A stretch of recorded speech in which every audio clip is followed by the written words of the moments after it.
All right. Hey, shoppers, thanks for joining us today. Shop's closed here. Mike Chaser said shop talk a little bit. Got pretty lucky in the last few weeks, or last weekend. Got to meet someone special that you guys are going to be seeing right here. You can always check out our stuff. We have tons of stuff on the internet, as well as merchandise. Shopsclosedpodcast.com, blah, blah, blah, blah. But let's not waste any more time, and let's get to the meat and potatoes of this. This right here is Terry. Hey, Terry. Hey, how you doing? Hey, Terry, why don't you tell a little bit about yourself? I did give a quick background in the description for what we're going to be doing for it, but it'd probably sound better coming out of your mouth than mine. Thanks. So I'm Terry from Big Cosplay, Big Cosplay Forge. Been cosplaying for about 2 years now. So I build Warhammer cosplay, as you can see behind me. I was gonna say, check out that stuff. We also have pictures of it on our website. I hope you don't mind me leaking your photos of your shop, pretty much, or your office. No, that's fine. That's fine. It's a bit of a disaster area right now. I'm still in the middle of projects, so I've got all sorts of stuff going on. Well, first of all, let me thank you for taking time out of your afternoon to talk to us. I know that it's morning. Oh yeah, it's morning for you. Well, it's evening for us. It's a weird time change, like an 8-hour difference. But nonetheless, we still got together and we got to talk, which is pretty fucking awesome. So I actually got a few questions for Terry here. He said he's been doing it for about 2 years, and as you can see, like the awesome things behind him, and we will have pictures and links to actually see some more of his stuff. He's fantastic at what he's doing. Look at this stuff. If you didn't notice already from the other links on our page, he actually hit this right here on the right. Has been shown in actual video content for Warhammer 40K, which is pretty fucking awesome. That's a pretty big step for most. Like, most cosplayers don't see that kind of step into like the actual video aspect of it. Is that something that you actually were like going for, or was it just something that you're like, I decided to like start this whole project? Because like I guess the real question is, where did you get your inspiration to make something this massive? Well, the inspiration, I suppose, came from going to conventions as a patron, and about 2 years ago now, I just decided. I said to my wife, I'm sick to death of paying $40 to get in, wandering around the vendors, poking things with the stick, seeing all the cool cosplayers. 2 hours later, going home. Yeah. So it was a bit of a waste of $40. Yeah. And it's always the same crap. You can't buy anything new. It's like, it's always the same old stuff. So you either go for the celebrities or you go for some particular reason. So I wanted to experience cons, for the whole weekend or, for the entire duration, from open till close. And, outside of cosplay, there's not much really to do. Just walk around and try to keep yourself occupied, going to vendors pretty much. Yeah. Yeah, so I thought, well, you know what? I'm gonna go in costume next time. And my wife sort of looked at me as if to say, "Are you stupid?" And so she knows me really well, to the point where she knows how fanatical I get about when I start doing a project. Oh. And so I spoke to a couple of mates of mine who, at the time, we were doing this whole Friday, every other Friday get together where we drink beer, eat pizza, play VR, and pretty much just have a great time off. Yeah. But it was getting a bit long in the tooth. We were playing the same games, and you sort of get bored with it. Yeah. So I mentioned to them, I said, "Oh, hey guys, I'm thinking about going, doing this whole cosplay thing." And they're like, oh, "Cosplay thing? Oh, yeah, all right." And so I'm not in any really fantastic shape to get in spandex and so you can't do the superhero. But you're saying the superheroes are off limits right now. Oh, and I really don't look good in a bikini, so it's like that. That just ruled out an entire barrage of costumes. So I guess I don't play Warhammer 40K or Warhammer at all, apart from the computer games. Yeah, well, the computer games are actually they're really good as well. So like. Oh yeah. So we'll get back to that, but So what I decided to do was build a Space Marine, because I thought, I want a big costume, I want some heavy armor around me, I want to be unrecognizable practically when I'm out there. It's like you have your own shell that you get to just hang out in. And you do. You have your own shell. I mean, you can see the size of the sucker back there.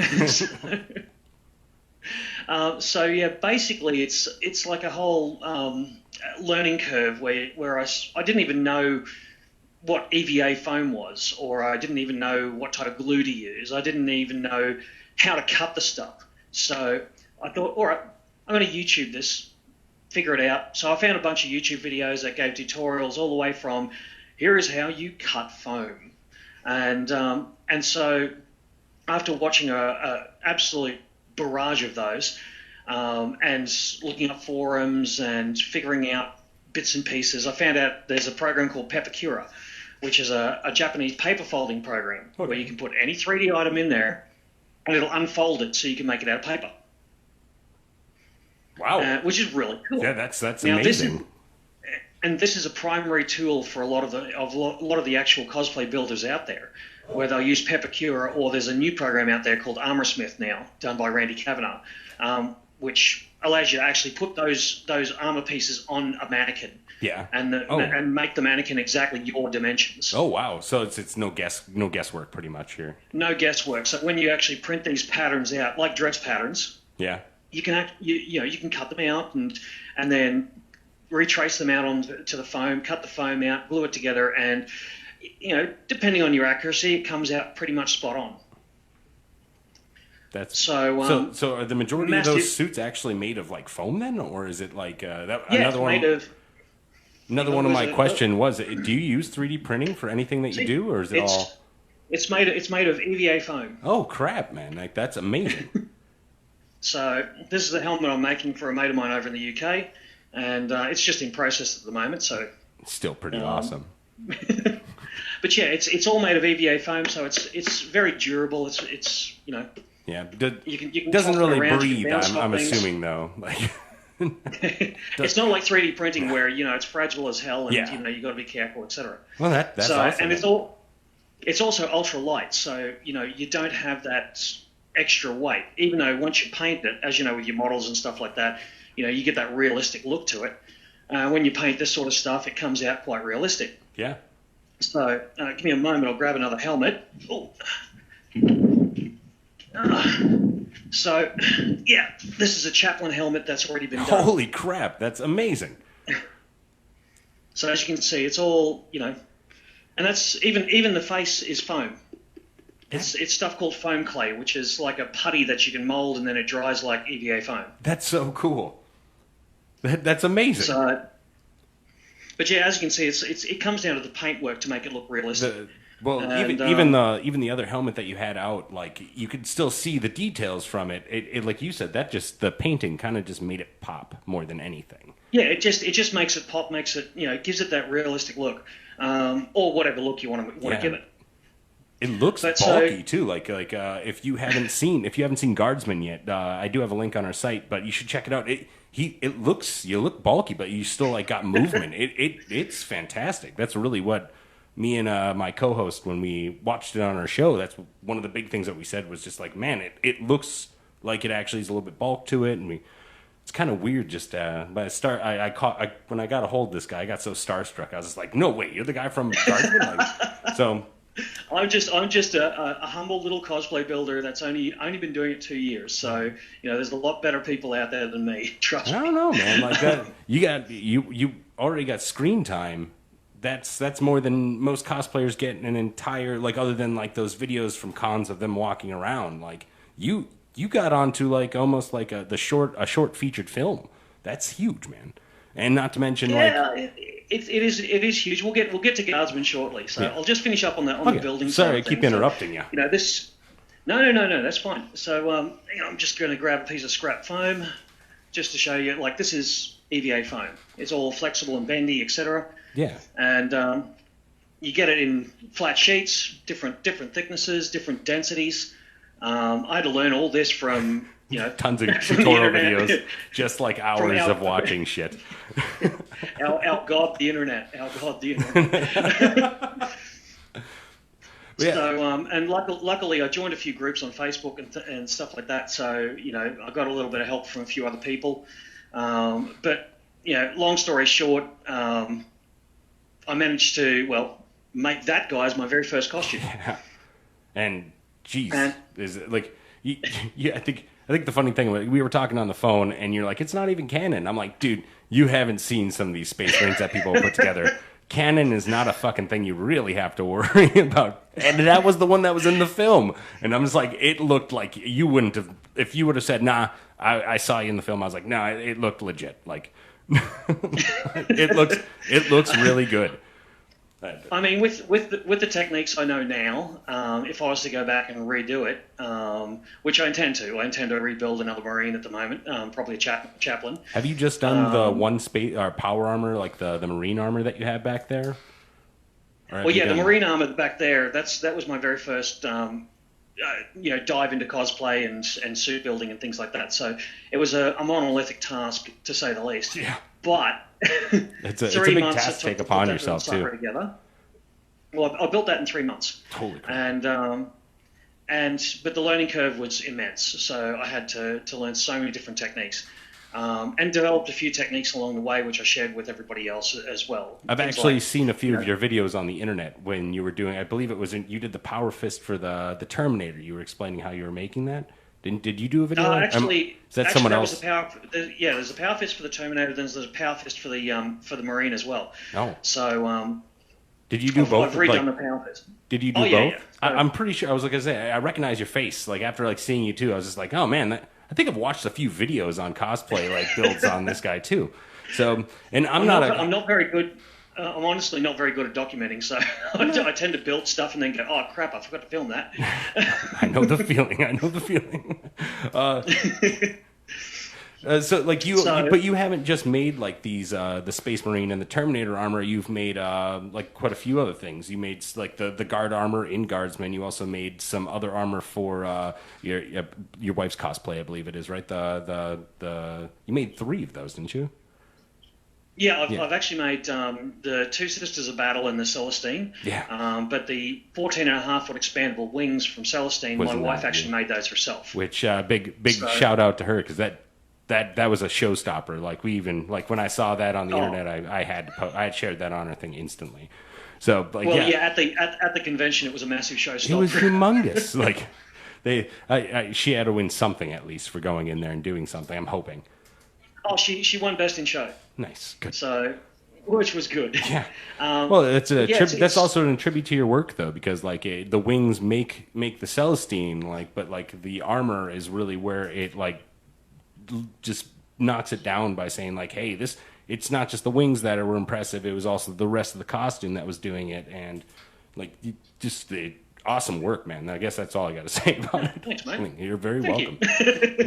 So I've actually made all up 7 Guardsman outfits. I made the original one for the shoot, which was made in under a week before they flew me over.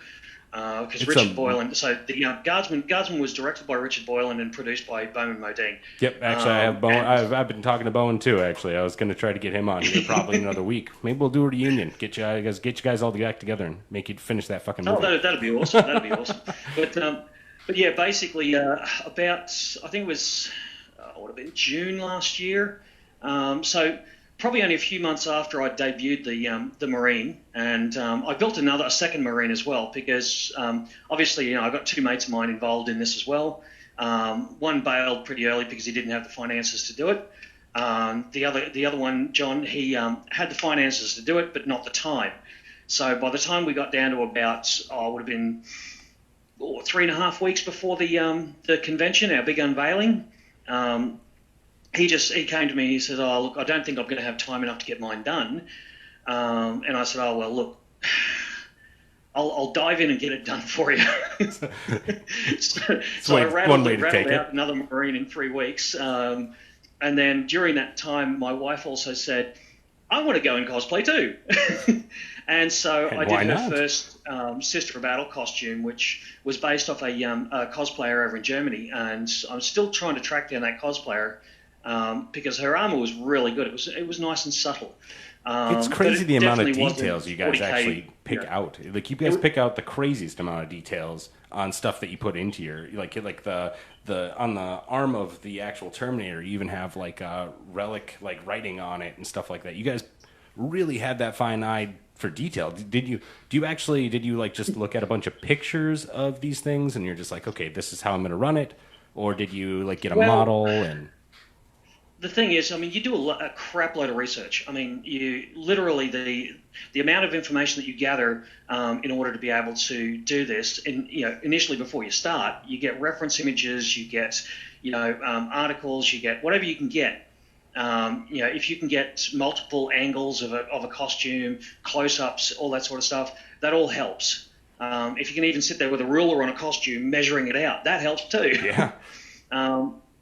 But when you're trying to develop something like this, like for instance the Terminator, he came about because during the shooting of Guardsman, I jokingly said, "Oh, I'll build a Terminator next." And Shame on you for trying to shoot for the stars, man. But it turned out really nice. But yeah, I started with some patterns, some Pepakura patterns I got off the internet for a Terminator, and I probably was about a month and a half into the project, and I ditched the entire lot. I literally just threw it all in the bin and said, it's just not proportional. Yeah. So I don't know if you know the height Steam difference and game stuff. or the PC game. What's it? Deathwing? Space Hulk Deathwing? The Death Watch, are you talking about? Like where they have the Terminators? No, Space Hulk Deathwing. Oh, is the okay. game. Oh, I don't think I played that one yet.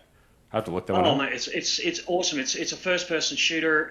You run around as Terminators, killing off Xenos like crazy. It's awesome. Is it like Space Hulk kind of thing? Is that? I think. Yeah. It's just like Space Hulk, where I think they're coming out with a new. new Space Hulk too. Is by the way, so that's something to look forward Oh to. yeah, no, it's. I also just read something about an abandoned project back in 2017. There was a Warhammer. Basically Warhammer Online. Yeah, they've tried a lot of things though, and I hope that they keep their stock's rising, man. You're picking, and when you said that just randomly you started picking like these Warhammer, like the Space Marine and stuff like that, I bet you didn't even think in the back of your head that this was going to be such a huge deal, because like it is. Like, not even close. I just thought I like big armor, and I like big armor, Yeah. so I'll build a Space Marine. And so, and but that power armor does the look actual just awesome. yeah, So the I keep actual the driving force was, I suppose, Gary Sturley's Crimson Fist over in Florida. Okay. If you look up Warhammer cosplay or Warhammer 40K cosplay on Google Images, you'll see it's a blue one with a red power fist, etc. Oh. So that was the very first one I saw, And and went, I want that. I want that. And you got so it. I did So a lot of I work. did send him a message, but I was probably one in a million people that had sent him messages, etc. So he didn't respond. So I just knuckled down and did it. But yeah, it's just been an absolute whirlwind. But in June last year, I got contacted by Bowman Modine across Facebook. They'd obviously seen pictures of the Marines and everything like that, and they'd been looking through hundreds and hundreds of cosplays, trying to find their Marine that they wanted in their short film called Guardsman. And so he'd already been working with Richard Boyle, and the two of them been working together for about a year on trying to develop a live-action 40K movie short. And so we all sort of, they messaged me. I sent them pictures back. They asked me if I had any walk videos, and I sent them the initial, walk test video, which was horrible compared to the way I can move in it now. But they were just blown away. They thought, the movement's fine, everything's good. Yep, we want this guy. So they made it happen. Now, the entire Guardsman film was done on a 7K budget. So $7,000. Where was it even like filmed at? Because they flew out of Australia to where? Well, we pulled in a lot of favors, or should I say, they pulled in a lot of favors. Richard bankrolled the thing off his credit card and paid for me to go over. So he actually paid for the airline tickets and everything and accommodation. And so we went over and in August. Now, in between the June and August period, there was a lot of back and forward with scripts and things like that. And I think the final script we settled on, it was about a week before the actual shoot, we settled on the final script. Because the previous scripts obviously required a much bigger budget, more scenery, more props, more everything. Well, they really chose a good like scene to film for like a smaller budget film. I just wish it was longer. And I credit Bowman for writing all of that. He's an amazing writer for putting together that genre, that feel. And then, obviously, coming to the feel of it, Richard being the director, they really, the two of them worked well together to produce an amazing movie short. But the day was, it was all filmed in a single day. Yeah. And it was excruciating. It was, I don't know what 35 degrees Celsius is in Fahrenheit. And just stay in that armor and boil for a little bit, huh? Just give us like 10 more minutes. Like 10 more minutes. It was 35 degrees outside. Oh god, it's like 98 inside. It was inside. Inside was probably, well, everyone was sweating because we were inside a warehouse in South LA. It was hot. It was steamy. It was just muggy and sticky and horrible. We couldn't have any fans going because we'd blacked out the entire warehouse. And we had one light coming down from the ceiling. And the reason we couldn't have fans going was because we had smoke machines. Yeah, so it's like... So we didn't want to disperse the smoke too much. So the only fans that were going was I had 4 fans in my helmet built in. Oh, you got like little mini fans in there? Yeah, little 40 mil blower fans for laptops. Like such a smarty. So, and I had a body fan, a 5-volt USB desk fan in the middle of my back. Now, 5 minutes into the shoot, that body fan failed. Overheated, I'm guessing. No, it just stopped just working. Stopped? Okay. Just died. It was like nothing.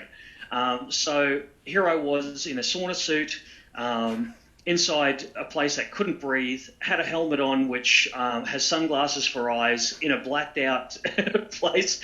You're just like, are you there? Give me my mark. Where's my mark?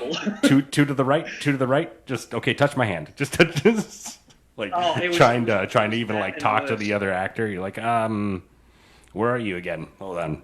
Could you turn on like more than the one light? But what made it even worse than that was the fact that the fans going in the helmet, I couldn't hear anything. So, oh yeah, you got like both in your ears. Poor Richard is yelling out instructions, and then Bowman was obviously closer than, because Richard was at the back monitor watching everything that was going on. Then Bowman was up front with the rest of the crew, etc. And it was a large crew. I mean, there was, I think, a total of about 23 people on set. Holy crap! I guess you did. It takes a village. Make a good movie. Well, and I got to credit Sarah Garth for doing all the camera work. She did an amazing job with the camera work. So she used a Red Dragon, which I was just drooling over. I'm a bit of a camera buff myself. Yeah. So it was sitting on the ground at one stage, and I just sort of walked up, and I'm like standing there, and she goes, "Do you like?" And I went, sort of just she asked if you want to hold it, and you're like trying to like take off the gloves and be like, "Okay, maybe." But yeah, it's like poor Bowman was getting hoarse as well because Richard's yelling instructions and then he's having to re-yell the instructions. And me obviously not being an actor in any way, shape or form, not knowing anything, it's kind of like, we need you to do A, B, C, D, and E. What? I heard A, B. So can continue. What's the rest of that again? The worst thing was, it's like I'm on 15-inch stilts as well. Oh, you have stilts in the Space Marine armor too? Yeah, I'm 7'2", 7'3", or whatever in armor. Okay, holy crap! I'm normally like 5'6.5" ish. So once you stack all that up, and then you're balancing on stilts with an arm with this pretty much a sauna suit, bulked out sauna suit wrapped around you. walking at the best of times is tough. Yeah. But then Richard decides he wants to do this pirouette spin, and so if you actually when you Guardsman, you grab the guy and you spin. So yeah, I was actually going to say, like, was that CG? I've reached out, grabbed this Hormigón that's come screaming in, jumping in, spun back around, bolter shot, and meanwhile, it's Bowman's yelling out, bang, bang, bang, and I'm trying to match the bangs. It's just not working. So it's a little bit of a comedy of errors going on. Then I had to take a full 270-degree spin on stilts with a helmet on in the dark, with rubble around my feet. Luckily, where I was smoke exactly standing, machine there was no rubble, and sunglasses. Gotcha. yeah. And hurl this thing. So, and he was insistent. It's like, I said, dude, can I do something a little different that's not so impossible? And he goes, come on, mate, you can do it. And you did it, You're an though. Aussie, you can do anything. Well, like, obviously you're becoming a master at standing on stilts, because like going to any like event where you're wearing that, you're in it for like 12 hours a day. Well, maybe less than that, but about 8 hours. I think I've done 8.5 hours straight without taking the suit off. But you will end up with compressed discs and horrible pain in every part of your body, and dehydration, which is only cured by beer, lots and lots of beer. I don't know if that's how it works, but I'm going to take your word on it. So, but yeah, like on set was amazing. It was great to work with the guys and do that. And it was a real eye opener for me, because obviously being Aussie, I like to just get involved. Yeah. And I don't understand the hierarchy of things as well. So constantly, before we started actually shooting, I was like, oh, I'll go and help the lighting guys, set up the lights, and I'll go and help the. And the whole time they're like, no, just stop what you're doing. Just go stand over there. It's exactly the words. Stop what you're doing. Yeah, go over there. That's where we want you to stand. Just stand there. Yeah, it's like, go sit over there. We'll give you, we'll allocate somebody to you, and you're not part of the union. My fantastic gopher that would go and get me anything I wanted. Huge Warhammer fan too. Great guy. We really had a ball. That's awesome. But yeah, it's like, and I got to give credit to my wife because she came along as well, and she did all the behind the scenes filming on my iPhone. That's so cool. As well as she was there to help me suit up. She was there to get me anything I wanted and stuff like that. So she was just invaluable. She was priceless. That's awesome. But without lots of people to help you out, you can't make this sort of crap. It's true. Work. Takes a village, like I said. Takes a village to make anything good. Takes a village, and but yeah, it's we had Graham McNeil showed up as well, and which he's a Black Library author, and amazing guy, really, really down to earth as well. But at the time when he turned up, we'd kind of half staged this a bit. Everything was dark, I was over in the far corner getting suited up, and obviously Graham McNeil had walked in. He was talking to Bowman and Richard over near the monitors and stuff, and so obviously he couldn't see me. I was totally blacked out, and so I'd gotten suited up, and then I just tromped on over, just nice and relaxed, boom, boom, boom, boom, boom, and I couldn't help but grin myself, because I saw this big childish grin on his face of, pure joy. He's a space marine just walking on in. I'd have by the way, if you ever walked in like anywhere where I was and I saw you in that suit, I'd probably be doing the same thing. But I'd be so afraid I probably wouldn't even come up to you, just be like, hey, you're doing good. Just keep it up. That's normally how I react to most. I often tell people, it's like, come hug me. I'm soft and squishy. Just hug. Just hug. Hug a space marine a day. I'm gonna start doing that, and I'm gonna get a lot of lawsuits. And I'm just gonna be like, no. Terry said I could do it. He totally said, like, you could hug any of us. It's on video. It's gonna be on video. All right, I'll skip back to the Terminator, because I just saw him in the background there. Sure.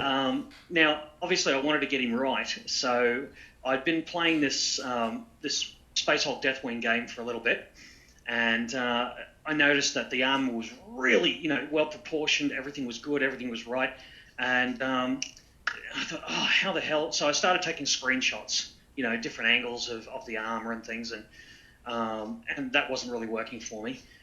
So about 3 weeks of research later, I found out how to extract the models Oh, actually, out of the game. Oh, take them right out of the game, so you can just turn them, and you can actually see the full 363 3D version of them, kind of thing. So the 3D version, and I even I got as far as being able to convert them across to patterns. Oh. So a lot of the large things, like for instance the bulk of the shoulder, the chest, codpiece, legs, etc., they are directly out of the game. So I've then taken the full Terminator out, dissected the model down, and then take those dimensions in a 3D program. Yep, taken those individual parts, then applied them across to Armorsmith Designer, attached them up to me already standing on 32-inch stilts. Even higher stilts than the other one, right? Oh yeah, you're just going to be a stilt master by the end of this whole experience. Tightrope walking, don't worry about it. I got this. But yeah, I've come up with some great mods and bits and pieces for people that want to have stilts in costumes, etc. Like for instance, put a big fat base on the bottom, gives you a lot more stability. That came about because originally we just had the thin little base that comes on the stilt, and that was on top of foam. Oh. As soon as we went to an outdoor shoot and we had to walk up this slight incline of rubble, etc. It took us 15 minutes to get up this. No, we're going 15 good. We're all right. We're all right. Start crawling. So I went, no, that's crap. So I thought, all right. So I pulled the stilt out, put an ABS plastic sheet base inside the boot, and then bolted the stilt to that. And then later on, we were using Velcro straps to hold us in. I increased the amount of straps, which made it more stable. That still wasn't good enough, so I've now gone to an actual rollerblade boot. Yeah, so that's what you were saying on the phone. You put a rollerblade on, just the boot. You take the. Yep, just the boot. So I cut the blade off completely, and then bolt the rollerblade boot directly to the top platform, and so you put your foot in, you go zip zip zip, and it's done, and you're locked in there. And then you're not going to just lose your foot off a stilt when you're stepping, kind of thing. That's. Well, yeah. The hardest thing is when you're on stilts, you're constantly, you're squeezing your foot, trying to make sure that you don't lose stability or anything like that, or don't lose your face when falling. Yeah, but with this new setup, I mean, I can stay relaxed, which means I can be in the costume longer. My movement is probably 5 times now what it was during Guardsman. So, I can dance, I can kick a leg outside. Do a lot more spins, is what you're saying. That next time he asks you to do do a spin, you'll be like, I can do that 3 times over. Let's just do a dance. Well, I mean, I've put out a couple of videos on my Facebook page where I actually, somebody's asked, how's the movement in that? And I've gone, and I've just done this whole dance backwards and spin and carry on and... I would love to see that video. I think I'm gonna have to post. I'm gonna have to look at that and share it on our page. So be my guest. Check it out too, because that sounds excellent. But one of the greatest things I like to get across to people is, or one of the most important things, is safety above all else. It's great to have a big costume, but unless you're safe and secure in there, then you're going to hurt yourself, and then you're not going to experience the fun that somebody who is safe and secure is doing. And you're not going to be able to do these cons as long. You're not going to be able to do as much. You're gonna exactly. And it went why would you not want to be comfortable when you're doing this too? That's actually was going to be one of my questions. Was are you comfortable in there? But then when you're talking about it and all the advances that you made into your designs to make yourself more comfortable. My question's already answered. So, but yeah, I mean, there's a lot of engineering involved. There's a lot of butchering things together to make stuff work. This you'll start off with a great idea, and then you'll realize it's way too bloody heavy, and you'll go, oh crap, I've got to lighten this up. So you change your framework, you change bits and pieces, and at the same time, it's not just a solo act. You're talking to other cosplay builders out there that have done either the same or similar, and so you're bouncing ideas off each other on how to do it better and more efficiently. You also are the admin to one of the cosplay sites on Facebook, aren't you? Yeah, 40K Cosplay. Yeah. Which we decided both a couple of friends got together, and So my mate Doug and myself, pretty much, we decided we wanted to start pooling together 40k cosplayers and bring them under one banner, so that we could share what we should be doing. We should. I was trying to look for some people for a con that we had, or not a con, a tournament that we had, like not even a few months ago. That was like, is any cosplayers in the Midwest, man? I'll pay you to come out. And like, I got no responses. I was like, that's crazy. You're already taking the time to make these things. I'll pay for travel. Well, yeah, I mean, that's, and you know, I go to cons now, a lot of the regional cons, and they pay for travel and accommodation, and I go, and I entertain, I do my job, I run around scaring small children and stepping on them. But yeah, getting back to the Terminator again. I keep taking you off track, sorry. He is my pride and joy at the moment. But like a lot of you were talking about the detail, etc. A lot of that comes from mixing and matching different images, getting an idea of the background lore or storyline behind it, and then working it up. Like for instance, you can see his Deathwatch shoulder. Yeah. So the good silver pauldron. All the lettering on that isn't just random lettering or even English. It's actually the Latin translation for the motto for Dark Angels. Oh, see, looky, and that's what I'm saying. Like the little details that you guys pull together and put into these things is really what makes them come alive to most huge 40k fans. Because there's a lot of people who will just, and I bet you this was when we first started talking. I bet you the whole time you're thinking like, oh, don't be one of those guys. Ooh, a seal. Purity seals. Yeah. He's like, oh, I hope he's not one of these guys that just, well, you know that arrow on the shoulder only has one arrow on it. Like, no, those. Well, I have had there somebody, are people's. Like, the shoulder on the Space Marine is not canon in any way, shape, or form, and I only learnt this long after I made the costume. I even considered changing it. I wouldn't. I wouldn't if I were you. I'm not going to because he's now movie memorabilia. I'm not changing anything on him.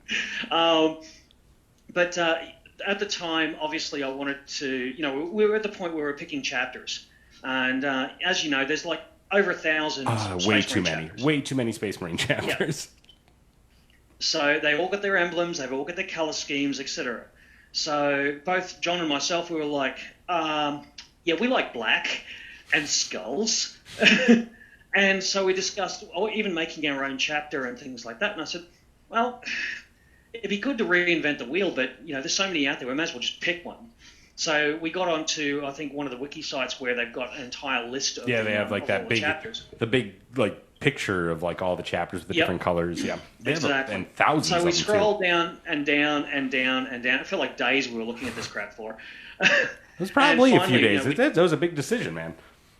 Oh, it is, and we narrowed it down to like 3 or 4 different ones. But we settled on the Angels of Vengeance mainly because they didn't have much of a backstory. So, like, people couldn't just be like, hey, well, you don't know about the Angels of Vengeance? They have, like, a special thing that makes them right on, I don't know, like, they're some people. That's all I got to say. No, and that's exactly right. And so we didn't want to piss anyone off. So we decided we'd pick the Angels of Vengeance because they were black and they had skulls. And they were, well, they're not exactly good guys, but they're not bad guys. Yeah. Well. So, If my co-host were here, he'd be like, none of the Space Marines are good guys, just so you know. But that's neither here nor there. Come on, I mean, I used Guardsman Reigns as bait. Please. Well, you really read into these guys. It's like dangle this guy out there. It's like, there you go. Just take him. Here, look, I've got some bait fell from the ceiling. So with the picture that I had as a reference image of Angels of Vengeance, it only showed the front part of the shoulder. So I went, there's an arrow on the shoulder. All right, yep. And it's pointing forward. Yeah, so that was it. It was pointing forward. and honestly, from like this picture right here, no one would be able to tell anything. That'd be off. But quite frankly, even if you would have it turned and you just have the one arrow, it doesn't make that much of a difference. Like No, anyone who would call you out on we, it, I'd just be like, you fucking nerd. Well, we invented our own crap and said it was a Suicide Squad. There you go. We just go forward. That's how you do it. There is no back where we're going. There is no retreat. Oh, I do have a few more questions that I actually want to throw your way before we wrap all this up. What's your favorite part of the cosplay? Is it the actual making of the thing? Is it going to the cons? Is it the people that you meet doing it? Like, I know that those are all like awesome things in your life, but if you had to choose one. Well, hate making it. You hate making it? Okay. Making it's the bottom of the list. Well, I call it the labor of hate. Okay. Makes sense. It's a love-hate relationship. I loved it. It's a love-hate relationship. But look, I mean, just like in tabletop gaming and stuff, it's all about the play. It's all about the getting out there, having fun, meeting friends, meeting new people. Yeah. Just getting involved in stuff, and pretty much being out there. It's awesome. And so if anyone wants to get into cosplay, look, grab a cape out of your closet, throw on a mask and get out there. Have some fun. Just go out there and do something. Yeah, I mean it's not nerdy, it's not geeky, it's not stupid. And even if it is, who cares? I'm just shy of 50 years old. I'm just shy of 50, and I'm a cosplayer. And there's plenty of older guys out there and older girls out there that are cosplaying. It's not just for the kids, it's not just for the teenagers, etc. And you don't have to dress up as a Powder Puff Girl. Even though that I actually would probably pay a few of my friends to dress up like Powerpuff Girls. Just saying. So, but yeah, there's many different costumes and styles and I suppose fandoms out there that you can get involved with, and you can do it at whatever level. I mean, I just build costumes, then I go out and tromp around the place. I don't really get involved in the game or the lore or anything like that, or etc. It's just fun to get out there and have fun and do stuff. Meet people. Like, actually, that's the main reason why we do this podcast. I know I told you this, filled your ear with this on the phone, but like, we do this so we can meet people. It's not about the game as much as the people that you meet doing this. It's phenomenal. Exactly. Like, the amount of friends that I've gotten throughout this game, it's like the people that I even do this podcast with. We're like family, man. It's crazy. And you never think that you could find stuff like that until you get into something like 40K cosplay. Really, you just find something that you like to do. But like the people is what really attracts me to this, because there are those people that would be like, that thing only has an arrow pointing one way. But then there's like all those other people that are just like, holy crap, that is the most amazing thing I've ever seen in my life. You know what I mean? Like which is 99.9% of the comments. Pros definitely outweigh the cons good. of those people. So. Yeah, it's so fantastic that you took the time to talk to us, man. I do have like, before I have my last question, is there anything else that you wanted to talk about real quick, or did you have anything else that you want to discuss about? I know I cut you off on a few things, and I'm very sorry about that. But no, not at all. So I was just going to sort of, I suppose, I think we've covered most things, but. Getting back to Guardsman, it was a lot of fun. I was really honoured to actually get picked for it. It was wicked, and we're hoping. Let's get more, at some point. Let's just. Well, hoping at some point we'll get GW's. I suppose they're doing a live action show right now. You know that, right? Like they're doing Eisenhorn, but it's. I haven't seen it yet. More of a crime story. It's it's not going to have those Space Marines in there. So it's just saying that your design's still on the table, man. Just keep it on the freaking shelf. Show these people. But we're hoping that they'll let us do a full movie, or at least as close to of something like Guardsman. I don't see why not. You never know what the future is going to hold. They got it's nothing but like blue skies for Games Workshop right now. They're making a lot of money. But they're also cautious. I mean, if I was in their shoes, I'd be just as cautious, because you don't want to screw up. You don't want to, and putting this forward might get me slapped on the wrist a bit, but you wouldn't want anything like Ultramarines happening again. Okay. I might get you slapped on the wrist, but you're fine. You're fine here. It's a safe space. It's a safe space. until I put it onto the internet, and then we're all screwed. But yeah, look, I mean, just as a closing comment, if anyone wants to get into cosplay and get into building Warhammer cosplay, feel free to jump on Facebook on 40k cosplay, join the group. We're all helpful. We're all there's a lot of us that are cosplay builders. If you just want to get involved in the fandom, no problems at all. There's plenty of help out there, so don't be afraid to actually start making your own if that's what you want to do. Just start. Just begin. The hardest part has to be starting it, because after you get it started, it's like that labor of like that hate-love that you have where you're like, God, I hate doing this, but I just can't. Because my friend made a chainsword one time, and he kept on complaining about how hard it was to make the chainsword, and then he made it. Here comes a chainsword. Well, and you also have like a bolter too. And here's a chainsaw that I prepared earlier. Holy crap! Yeah, he just said like after he made it, he was like, "This is like the most rewarding thing ever is like having it." And that's and it's just cool, they're just man. props that sit around and you have a bit of a ball making them. You screw a few things up, you get it right, you get it wrong. Who cares? You just do it. If you're not a great craftsman, so be it. I mean, I've seen people in cardboard box costumes and they look fantastic. And honestly, you never know what you can do until you try. And that's what you have to do. You just gotta try. Exactly. But I do have one. This is from my partner, the guy who does the co-host with me. He's like, oh, he's from Australia. I have a question for him. So this actually, I was gonna say, this isn't about cosplay. It's not about 40K. Just giving you a heads up. Does it rain spiders there? Don't know why. I wouldn't say it rains spiders, but we do have practically all of the deadliest things on this planet running around our neighborhood. So you spend a lot of time inside just out of necessity now, or is it? I don't know. You just pour some beer on it, and it goes away. Fair enough. Well, Terry, thanks so much, man, for taking the time to talk to us. This and probably some more interviews will be coming up very shortly in the month, where I have a few more things that I'm planning on doing. Follow Terry on his Facebook. We have him as a friend. Follow him. Join the cosplay. It's Facebook. What is it? Warhammer Cosplay. That's the name of the group, right? 40K cosplay. 40K cosplay. I just want to make sure, because there's like 2 or 3 out there, but like 40K cosplay is the group that you want to try to join, because it is awesome. They have a ton of stuff. That's actually where I got the opportunity to meet this gentleman.